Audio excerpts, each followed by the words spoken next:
Gimana caranya kita tahu bahwa sebuah teks itu disebut sebagai teks eksplanasi?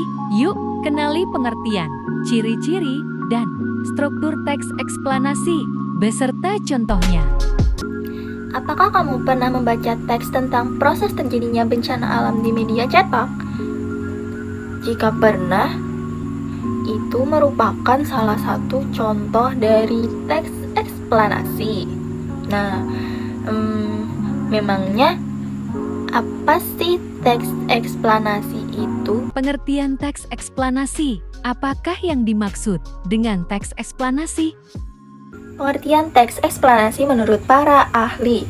Beberapa pakar bahasa Indonesia juga memaparkan pengertian dari jenis teks ini. Berikut pengertian teks eksplanasi menurut para ahli yang bisa kamu pahami. Yang pertama, menurut Isnatun dan Farida dalam bukunya yang berjudul Mahir Berbahasa Indonesia menyatakan teks eksplanasi adalah teks yang menjelaskan tentang proses terjadinya atau terbentuknya suatu fenomena alam atau sosial. Artinya, teks eksplanasi menjelaskan tentang proses terjadinya suatu fenomena dari awal hingga akhir. Tujuan teks eksplanasi. Yang kedua adalah tujuan teks eksplanasi. Teks eksplanasi bertujuan untuk menjelaskan secara jelas mengenai proses yang terjadi pada suatu fenomena. Teks ini juga memberikan alasan penyebab peristiwa itu terjadi dengan bahasa yang sederhana dan mudah dimengerti oleh pembacanya.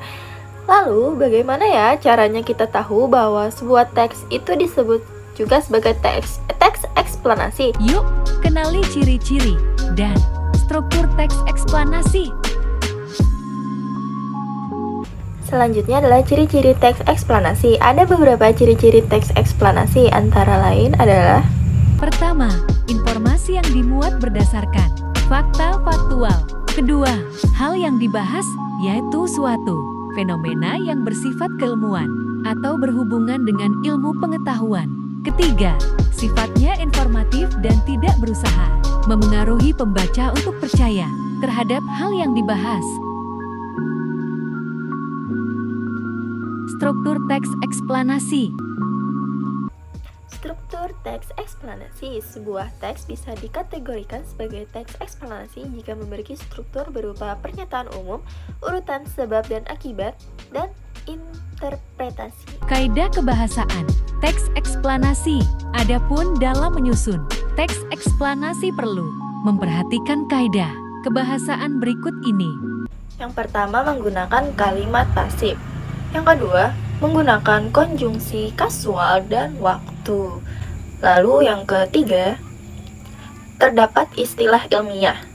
Lalu yang keempat, menggunakan kata kerja material dan rasional. Lalu yang terakhir bersifat informatif. Penutup. Baik, itu saja yang dapat saya sampaikan. Apabila ada kesalahan, mohon maaf dan selamat belajar. Terima kasih.